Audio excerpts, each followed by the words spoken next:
Hello everyone and very good morning. Jain coaching classes में आपका स्वागत है और मैं हूं सीए गौरव चोपड़ा। तो आज के सेशन में हम बात करेंगे सीए के कोर्स के बारे में कि सीए करने में हमें कितना टाइम लगता है और उसका क्या प्रोसेस है, क्या क्या चीज़ें हमें उसमें ध्यान में रखनी है। तो वो सारी बातें आज हम डिस्कस करते हैं। तो सबसे पहले सीए के अंदर देयर आर 3 डिफरेंट लेवल्स। सबसे पहला लेवल होता है सीए फाउंडेशन का, दूसरा लेवल है सीए इंटरमीडिएट और तीसरा लेवल है सीए फाइनल। ये 3 लेवल है सीए के कोर्स में, foundation, inter and then final. ये पूरा जो सीए का कोर्स है ये करने में लगभग 5 साल लगते हैं, लगभग 5 इयर्स कंप्लीट होते हैं। तो फाउंडेशन करने के लिए मिनिमम रिक्वायरमेंट क्या है कि आपका क्लास 12th का जो एग्जाम है वो आपने अपियर होते हैं। तो क्लास 12th के अपियर होने के बाद हम सीए का जो एग्जाम है, सीए का फाउंडेशन एग्जाम है, ये हम दे सकते हैं, हम उसके लिए एलिजिबल हो जाते हैं। अब आते हैं हमारे नेक्स्ट पॉइंट के ऊपर। नेक्स्ट पॉइंट हमारा ये कहता है कि अगर हमें सीए फाउंडेशन का एग्जाम देना है तो पहले हमें क्या करना होता है, रजिस्ट्रेशन करवाना होता है। और रजिस्ट्रेशन कहाँ होता है? ICAI, the institute of chartered accountant of India. तो ये रजिस्ट्रेशन का जो सारा प्रोसेस है ऑनलाइन होता है और जो एग्जाम होते हैं वो होंगे नवंबर में। तो इस साल जो हमारा एग्जाम है, जैसे अभी हमारा नवंबर 2020 में ड्यू होगा और इसका रजिस्ट्रेशन हम 30 जून तक करवा सकते हैं। तो अभी वैसे हमारे पास टाइम अवेलेबल है क्योंकि अभी अप्रैल हुआ है, मई और जून पूरा बाकी है हमारे पास। तो अभी एक बार अगर लॉकडाउन ओपन हो जाता है तो हम उसके बाद इसके ऊपर चर्चा करेंगे। तो अभी हम इसके ऊपर डिस्कस नहीं करेंगे कि रजिस्ट्रेशन आपको कैसे करवाना है, उसका प्रोसेस क्या है। वो कुछ टाइम बाद आपको अपने आप बताया जाएगा। तो जिन लोगों ने करा लिया उन लोगों में कोई दिक्कत नहीं है, जिन्होंने अभी तक नहीं करवाया है उनको सोचना नहीं है, टेंशन नहीं लेनी है। आपको कुछ टाइम बाद अपने आप इंफॉर्मेशन मिल जाएगी, गाइडलाइन मिल जाएगी। सो एग्जाम होगा हमारा कब? नवंबर में। हमारे पास अभी टाइम कितना है? अप्रैल एंड पे आ चुका है। तो मई, जून, जुलाई, अगस्त, सितंबर एंड अक्टूबर, ये 6 महीने और उसके बाद नवंबर में एग्जाम्स। तो सीए फाउंडेशन में नंबर ऑफ पेपर्स कितने हैं? 4 सब्जेक्ट, 4 पेपर्स होते हैं मेनली और हर पेपर 100 मार्क्स का होता है। दैट मीन्स 400 मार्क्स का हमारा टोटल एग्जाम होगा। 400 मार्क्स का हमारा टोटल एग्जाम होगा और इसमें पास होने के लिए मिनिमम 50% मार्क्स सिक्योर करना जरूरी है। तो सारे सब्जेक्ट में मिला के मिनिमम 200 हमारे मार्क्स आने चाहिए। तो 200 मींस 400 का 50%। इसके अलावा एक कंडीशन और है। वो कंडीशन क्या है? हर पेपर में 40% मार्क्स लाना जरूरी है। पेपर नंबर 1 40%, पेपर नंबर 2 40%, 3 और 4 सब में 40% आना जरूरी है। अगर हमारे सारे पेपर में मान लो 40% मार्क्स आते हैं तो टोटल कितना हुआ? टोटल हुआ 160। तो सब में 40% लाने से पास नहीं होंगे। पास होने के लिए दोनों कंडीशन का फुलफिल होना जरूरी है, पर पेपर 40% एंड एग्रीगेट टोटल में 50% मिनिमम। तो ये है पासिंग क्राइटेरिया सीए फाउंडेशन के लिए, राइट। अब बात आते हैं हमारे सब्जेक्ट्स कौन कौन से हैं। तो 4 पेपर हैं जिसके अंदर टोटल 8 सब्जेक्ट्स हैं। तो सब्जेक्ट है हमारे पास 8। अब किसका कितना वेटेज है वो समझते हैं। जो पेपर नंबर फर्स्ट है दैट इज अकाउंट्स, जो आप 2 साल से पढ़ते आ रहे हैं, 11th एंड 12th में आपने पढ़ा है। तो अकाउंट्स, और जिसका वेटेज है 100 मार्क्स। तो पूरे 100 नंबर का ये आपका पेपर है। फिर आता है हमारा next paper number 2, business law. Business law और इसके साथ में है बिजनेस कॉरेस्पॉन्डेंस एंड रिपोर्टिंग। तो ये 2 सब्जेक्ट साथ में हैं, ये दोनों पेपर नंबर 2 में हैं। तो जो बिजनेस लॉ है इसका वेटेज 60 मार्क्स, 60 मार्क्स। एंड जो बीसीआर है, बिजनेस कॉरेस्पॉन्डेंस एंड रिपोर्टिंग, जिसको हम कॉमनली इंग्लिश कहते हैं, तो ये है 40 मार्क्स। ये 40 मार्क्स। पेपर नंबर 2 हो गया 60 प्लस 40 100। पेपर नंबर 3 है business mathematics, 40 marks. Business statistics again 40 marks and logical reasoning 20 marks. तो 3 सब्जेक्ट से हमारे पेपर नंबर 3 में, और ये सब मिला के हो गया 100। पेपर नंबर 4, पेपर नंबर 4 है बिजनेस इकोनॉमिक्स, जिसका वेटेज है 60 marks. And business and commercial knowledge, BCK इसको हम कहते हैं शॉर्ट में, BCK, इसका वेटेज है 40 मार्क्स, राइट। तो ये 4 पेपर हो गए हमारे, टोटल 400 मार्क्स। इनमें से जो हमारे फर्स्ट 2 पेपर्स है, जो हमारे फर्स्ट 2 पेपर है, ये है सब्जेक्टिव, फर्स्ट 2 पेपर सब्जेक्टिव, और जो पेपर नंबर 3 एंड 4 है ये है हमारे objective, third and fourth paper objective. तो दोनों का जो एग्जाम पैटर्न है वो अलग है। तो जो पेपर नंबर 1 एंड 2 है, अकाउंट्स, लॉ एंड बीसीआर, इसको सॉल्व करने के लिए आपको 3 घंटे मिलते हैं। 3 आवर्स का टाइम हमें एग्जाम में मिलता है इन दोनों पेपर्स को सॉल्व करने के लिए। तो क्योंकि पूरा ये सब्जेक्टिव है तो आपको आंसर शीट मिलेगी और उसके ऊपर आंसर्स लिखने हैं जैसे आप स्कूल में करते आए हैं। लेकिन पेपर नंबर 3 एंड 4 ये कंप्लीटली ऑब्जेक्टिव है, 100 क्वेश्चंस आते हैं।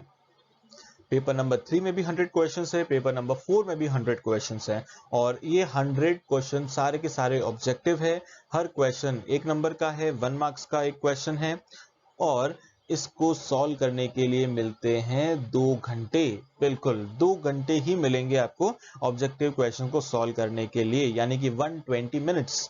तो 120 मिनट में 100 क्वेश्चन सॉल्व करने हैं। तो यहां पर ध्यान रखना है, टाइम एग्जाम में थोड़ा सा कम पड़ जाता है, तो अभी से ही हमें अच्छी प्रैक्टिस डालनी है, हमारी स्पीड बढ़ानी है, स्पीड मेंटेन रखनी है, ताकि हम इस पेपर को टाइमली पूरा कर सके।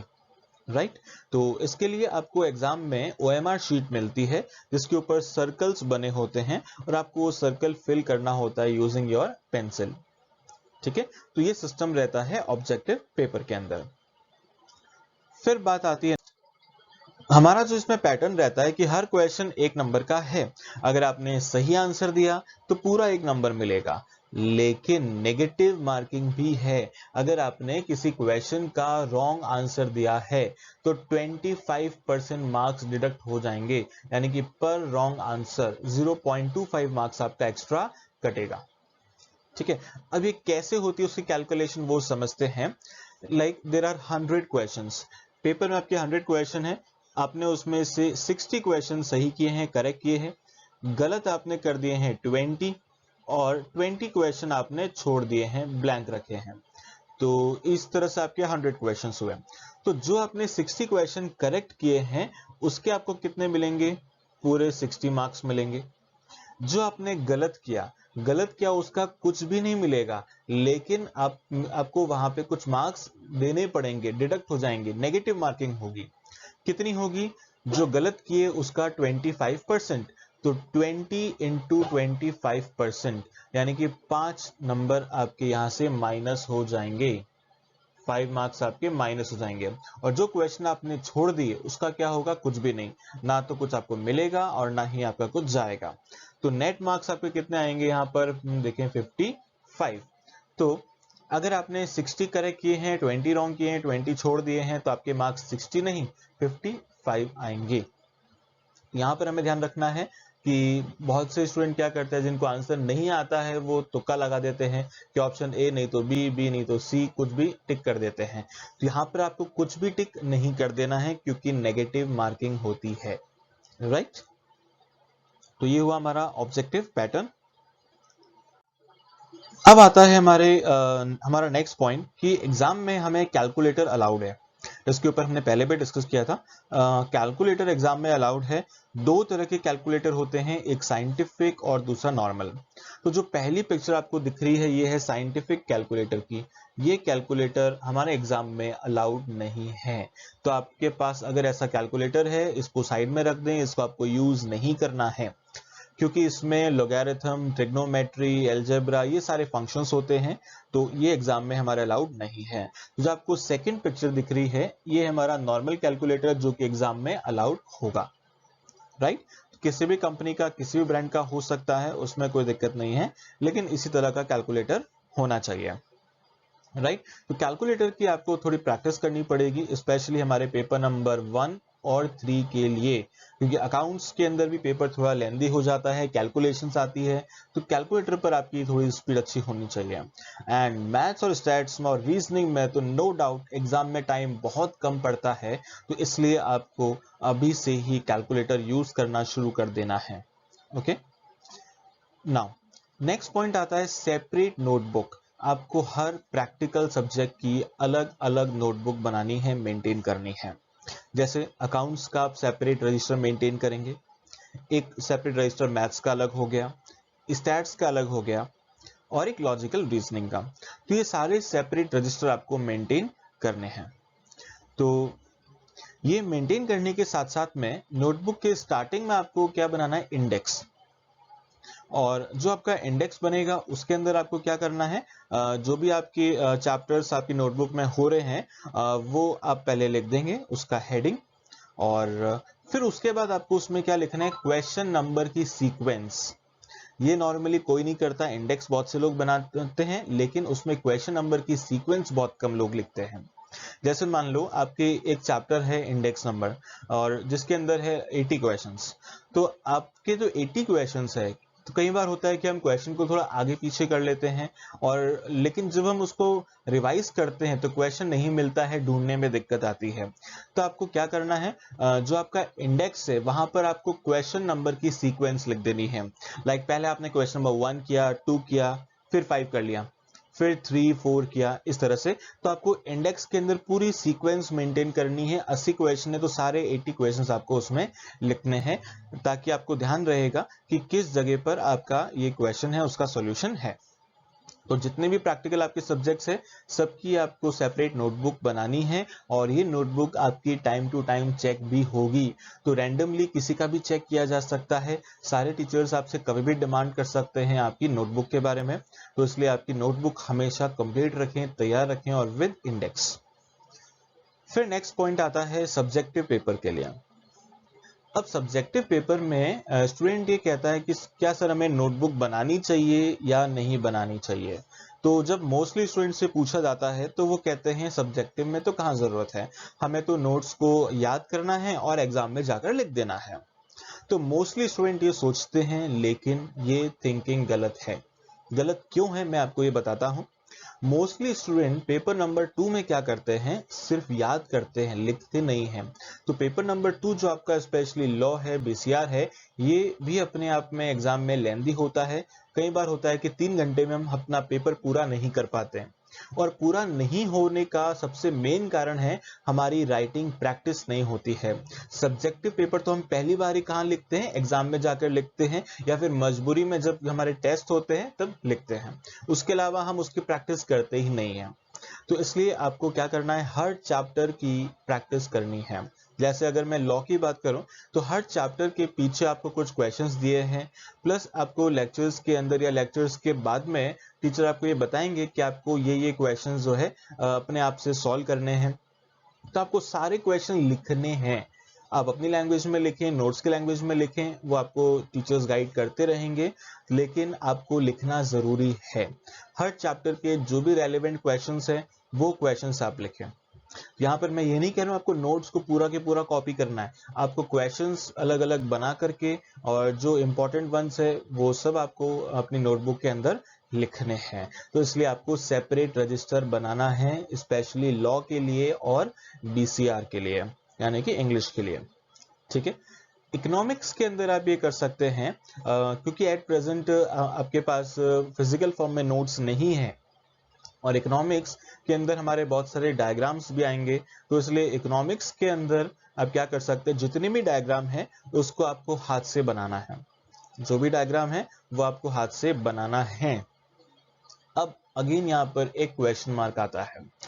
स्टूडेंट का क्वेश्चन ये होता है कि सर ये तो हमारा पेपर ऑब्जेक्टिव है, तो एग्जाम में तो हमें डायग्राम बनाना नहीं है, तो हम इसकी प्रैक्टिस क्यों करें।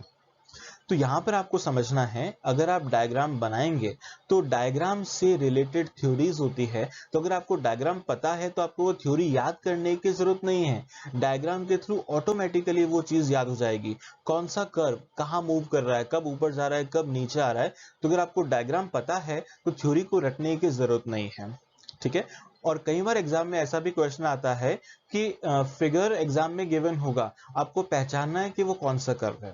तो ये सब तभी पॉसिबल है जब आपको डायग्राम का नॉलेज होगा। तो इसलिए सारे डायग्राम आपको अपनी नोटबुक में बनाने हैं। ठीक है। प्लस जो की पॉइंट्स हैं वो सारे आप अपनी नोटबुक के अंदर लिख सकते हैं, ताकि जब आप रिवाइज करेंगे तो जैसे ही आपने वो की पॉइंट पढ़ा तो आपका वो चैप्टर जो है फटाफट से खत्म हो जाएगा, एंड हो जाएगा। राइट। चलिए, ये हो गया आपका नोटबुक के बारे में। नेक्स्ट है होमवर्क। आपको रेगुलरली होमवर्क मिलता रहेगा। सारे लेक्चर्स में आप देख पा रहे होंगे कि कुछ क्वेश्चन हम क्लास में करवा रहे हैं और कुछ क्वेश्चन होमवर्क है। तो होमवर्क आपको डेली का डेली करना है और होमवर्क आपसे कभी भी डिमांड किया जा सकता है। तो इसलिए मेक अ हैबिट कि आपको आज का जो लेक्चर है उसका होमवर्क आपको आज ही फिनिश कर लेना है, क्योंकि उसकी होमवर्क की डिमांड आपसे कभी भी की जा सकती है। और अब हम बात करते हैं प्रैक्टिस की। तो जो पेपर नंबर 3 है आपका, जिसके अंदर मैं हमेशा हर बैच में एम्फेसाइज करता हूं, एग्जाम में टाइम आपको बहुत बहुत कम पड़ने वाला है। अभी से ही आपको अच्छे से प्रैक्टिस करनी है। 120 मिनट दिखते हैं बट वो एग्जाम में बहुत कम पड़ते हैं। कुछ कैलकुलेशंस टिपिकल हो जाती है, कई बार हम गलत कर देते हैं, उसको वापस सॉल्व करना होता है। तो एग्जाम में इतना टाइम नहीं मिल पाता है, आपको स्पीड पे काम करना पड़ेगा। फिर नोट्स के जितने भी क्वेश्चन हैं, चाहे वो क्लास वर्क है या वो होमवर्क है, सारे क्वेश्चंस आपको अपने आप से आने चाहिए, बिना देख करके आपको उसकी प्रैक्टिस करनी है। मान लो 80 में से अगर 40 क्वेश्चन या 30 क्वेश्चंस आपको क्लास में कराए हैं, तो वो 30-40 क्वेश्चंस भी आपको अपने आप वापस करने हैं, लेकिन बिना सॉल्यूशन देखे। उससे आपको क्या होगा, आपका सेल्फ जजमेंट होगा, आपको खुद को पता रहेगा कि आपको वो टॉपिक कितना आता है। ठीक है, तो यह आपको हमेशा ध्यान रखना है, खुद का टेस्ट आप हमेशा लेते रहें। अगर आप खुद का टेस्ट लेंगे तो आपको आगे बढ़ने से कोई नहीं रोक सकता, आप आराम से टॉप करेंगे। लेकिन अगर आप खुद का टेस्ट नहीं लेते हैं, सेल्फ इवैल्यूएशन नहीं करते हैं, तो फिर आप पीछे रह जाएंगे। फिर आता है नेक्स्ट टेस्ट। जैसे ही आपका कोई भी चैप्टर खत्म होता है, उसके बाद आपका वो चैप्टर का टेस्ट ड्यू हो जाता है, और टेस्ट ड्यू होने के बाद में उसका टेस्ट आपसे लिया जाएगा। और टेस्ट लेने से पहले आपको कुछ टाइम पहले इंफॉर्मेशन मिल जाएगी कि किस चैप्टर का आपका टेस्ट होने वाला है और कितने बजे होगा। एक फिक्स टाइम आपको दिया जाएगा, उस फिक्स टाइम पे आप सभी को वो टेस्ट देना है। फिक्स टाइम पे आपको वो टेस्ट देना है। अगर सब्जेक्टिव है तो आपको एक ब्लैंक पेपर पे अपने आंसर्स लिखने हैं और फिर उसकी फोटो क्लिक करके आपको भेजना है। वो सारा प्रोसेस आपको बाद में समझाया जाएगा, लेकिन इंपॉर्टेंट ये है, चैप्टर फिनिश होते ही आपका टेस्ट ड्यू हो जाता है और बहुत जल्दी उसका टेस्ट भी होगा। तो इसलिए आपको हमेशा रेडी रहना है टेस्ट के लिए।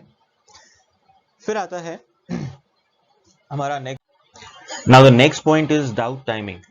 अभी जो आपका डाउट सेशन है दैट इज फ्रॉम 12 to 2, दोपहर में 12 से 2 बजे। इस डाउट टाइमिंग को हम 2 पार्ट्स में अब डिवाइड कर रहे हैं। फर्स्ट सेशन होगा आपका आफ्टरनून में 12 to 1 एंड सेकंड सेशन रहेगा आपका इवनिंग में 6 to 7। तो इन दोनों स्लॉट में आप कभी भी अपने डाउट पूछ सकते हैं। इसके अलावा आपको दूसरे टाइमिंग में डाउट्स नहीं पूछने हैं। तो डाउट के लिए हम एक फिक्स टाइम रखेंगे ताकि प्रॉपर डिसिप्लिन के साथ आपके डाउट्स को सॉल्व किया जा सके, राइट। और डाउट्स पूछने के लिए आप कॉल कर सकते हैं, मैसेज कर सकते हैं, व्हाट्सएप कर सकते हैं। ये सारे ऑप्शंस आपके पास में अवेलेबल हैं। और फिर उसके बाद नेक्स्ट बात आती है आपकी नोटबुक्स की। तो आपको नोटबुक्स अच्छे से मेंटेन करनी है हर सब्जेक्ट की, और वो आपको टाइम टू टाइम चेक करानी है आपके रेस्पेक्टिव सब्जेक्ट टीचर से।